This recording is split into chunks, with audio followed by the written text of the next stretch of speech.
Hi guys, and welcome to the fourth video in the How to Write an Analytical Essay series.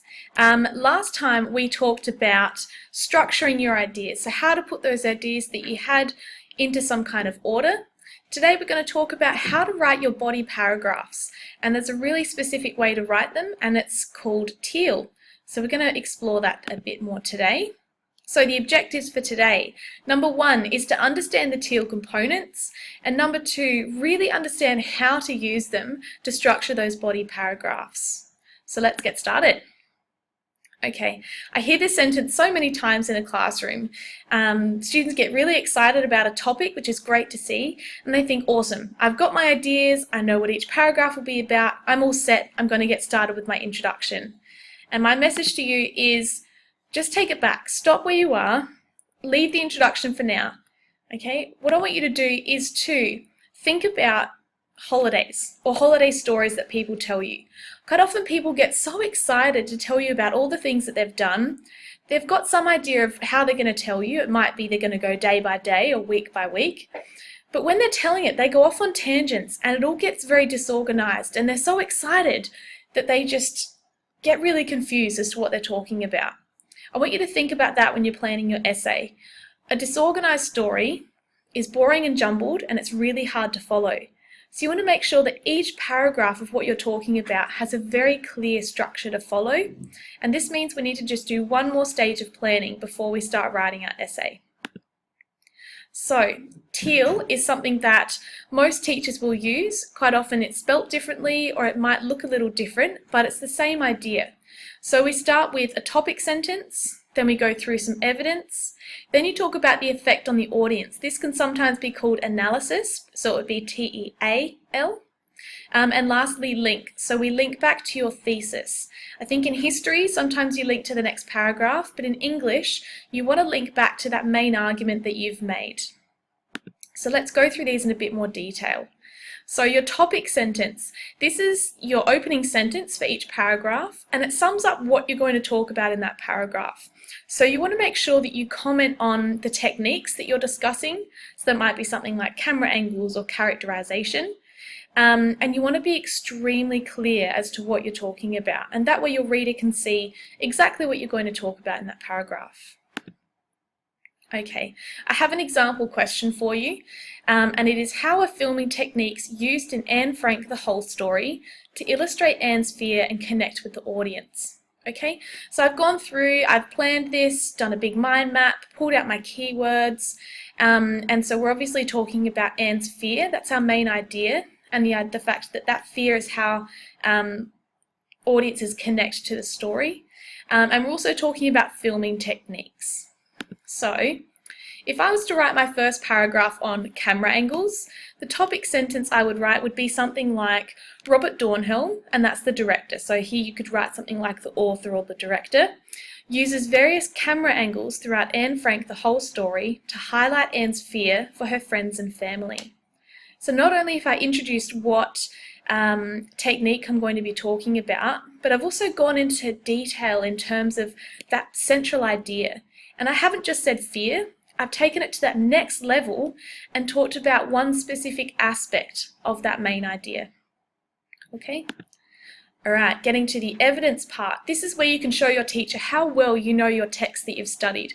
Really good opportunity to insert everything you know that relates to that paragraph. So, you pull specific examples from the text, and I've got specific highlighted here because it's really important to be specific about which scene or which page or which event you're talking about. And this can be something like quotations or an event that you refer to. And don't forget to focus on techniques. So, the camera angle was referred to in this particular scene. Okay. So I've got an example here. In that same paragraph, this is our E for evidence. So in the scene where Anne is having a nightmare about her friend Hannah suffering in a concentration camp, Dornhill uses a low tilt shot on Anne and a high tilt shot on Hannah. Okay, so again, we're being really specific about when this scene occurs, and then I'm being really specific about the camera angle. I'm not just saying he uses a low tilt shot, I'm saying who he uses that shot on. Okay. All right, next. The second E, so this is the effect on the audience and the analysis. This is where you're really getting to the nitty-gritty of your point and where you're going to earn the most marks. Okay, so here is where you elaborate on the ideas that you've just talked about. So when you've brought your evidence forward, this is where you can expand on that. You want to talk about how does that evidence support the point that you're making, and what is the effect of that on the reader. Really, really important that you keep going back to that idea of techniques impacting a reader. So let's have a look at the example.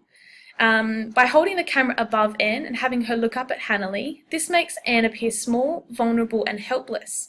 As Anne squirms and shrinks away from Hanley, this highlights the power Anne's fear for Hanley has over her. Now I've covered my face here, so I'll keep reading for you. Contrastingly, Dornhelm uses a high tilt shot on Hanley to make it appear as though she is hovering above Anne and looking down on her from above.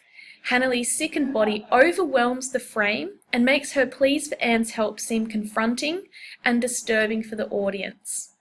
Okay, so this here, we're really talking about what is the technique doing to the audience? How is the audience reacting to what the director has created?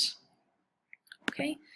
Very lastly, link. As I said, in history, sometimes you'll link to the next paragraph, but we don't do that in English. It can get a bit repetitive. So here, you want to link back to your topic sentence and your overall thesis, which is that argument that you've put forward throughout the whole essay.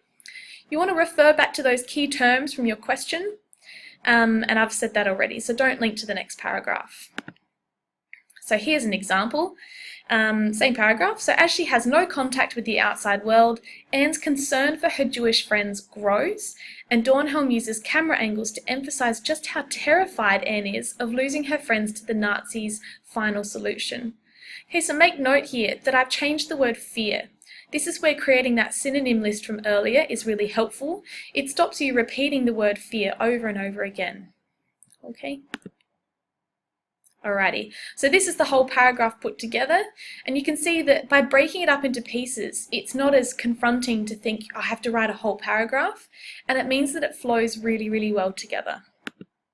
Okay, so TEEL, you want to rinse and repeat this for every single body paragraph. You want to do TEEL for every one of them. And for paragraphs 2 onwards, that topic sentence should link to the last paragraph.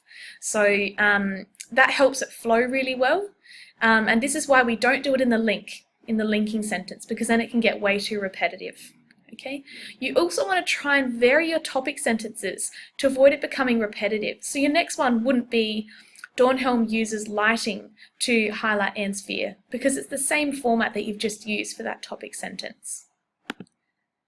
Okay, so here's an example. So if I was to keep going with that essay, my next paragraph was about lighting, I might say something like, whilst camera angles are used to impose a sense of powerlessness, Dornhelm uses lighting to emphasize Anne's physical terror in her increasingly bleak situation.